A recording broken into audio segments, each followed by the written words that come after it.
I'm ready to give you my argument now. Last night on Stickum, the reason that I wouldn't make this argument is because it's time consuming. I didn't want to type it out, and I was having voice issues, as you know, on Stickum. My mic doesn't want to work right. But I actually did feel bad because I wanted to really give you more than just, no it's not, as an argument. So, the works that I'm using are The Divine Commission, A Sketch of Church History by Frankie Wilson, Doctor of Divinity. It's that book. Oops, that book. I'm also going to use the Book of Common Prayer, back pages, tables for finding Easter Day, and some online texts which I'll give you if you like. First off, I'm not going to sit here and deny that during the months of November and December that there have never been, nor is there now, any celebration by any faith other than Christianity that is valid. That's just a fallacy. However, trying to connect the church, or the Roman Catholic Church, with specific pagan celebrations, the connections are dubious at best, and generally the arguments are red herrings or logical fallacies. The true dates of the month-long festival of Saturnalia are in dispute. They are movable, depending on what kind of argument you're making at the time that includes Saturnalia. The best guesses is that Saturnalia began sometime in November, about mid-November, and ended around December the 17th. Note that December 25th, the day, is not in there. The only time that you find the day of Saturnalia moving to include the 25th is when someone is arguing the point about Saturnalia being a robbery by the church to be Christmas. So it's mostly that argument is presented by critics and skeptics of Christianity. Why? I don't know. Why this kind of Daffy Duck mind thing about the day has always perplexed me. As far as the Druid or pagan holiday and other primitive cultures, not really holiday, but celebration of the winter solstice, that happens on December 21st. Note that the date is different by 4 days. So, having said that, part of the argument, having said that,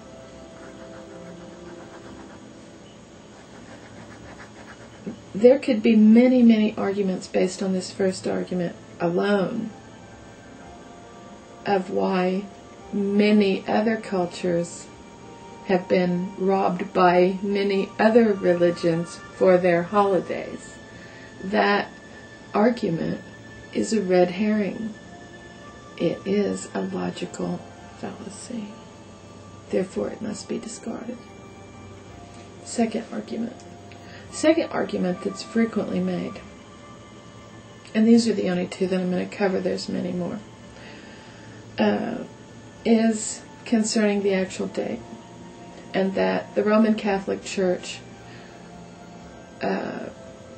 Christianized the Druid or pagan celebrations in order to Christianize them.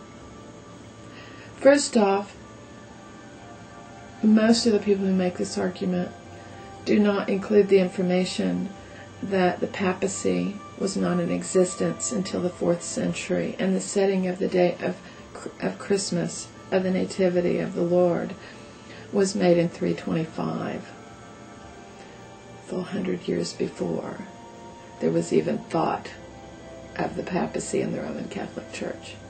Before the 4th century, the Bishop of Rome was just like any other bishop of any of the other churches. He was a bishop.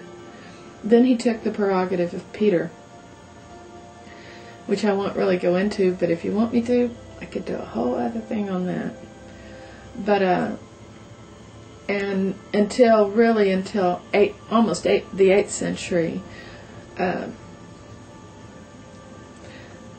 the papacy wasn't even really recognized by most of the church.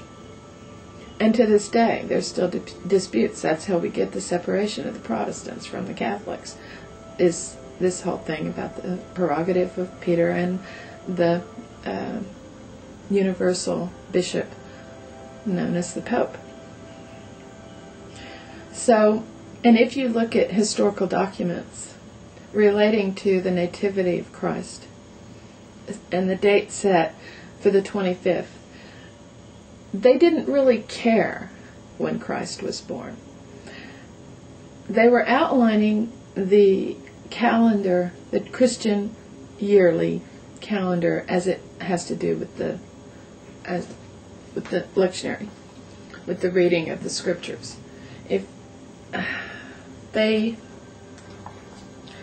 in the Christian church, in the Orthodox Christian churches, the main date that they're concerned with is not, or accuracy of, is not Christmas. They could care less. In fact, it was never even really celebrated. There was no reason to. Any man can be born. Only one man rose from the dead, and that was Jesus. So the important date on the Christian calendar was Easter. And you had to observe in the Christian year Christ's life throughout the seasons. That was the purpose of the Christian calendar and the Christian year. So there are tables ruling exactly when Easter will fall. Okay?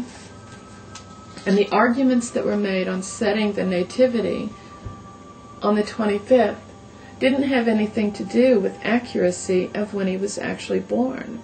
It had to do with fitting an observance that he was born into the calculations of Easter each year. Easter must land on a Sunday. Doesn't matter when doesn't matter when Christmas falls. Until about the 10th to the 12th century, there was no Christmas. There was a Mass, certainly, in the church that happened on Christmas Day, but there wasn't the folderol of Christmas. So, if you really want to read about why it's on the 25th, you must read about that. You have to read about why the setting of Easter was made the way it was.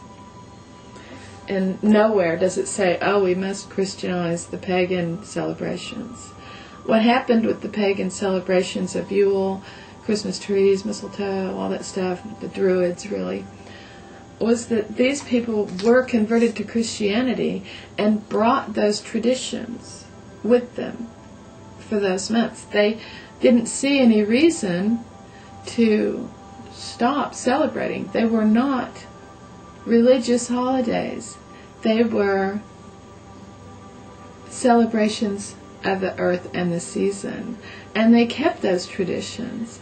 So the paganizing of Christmas, instead of the Christianizing of pagan religions, happened not in the church, but in the home, where people wanted to keep their traditions, their beloved traditions.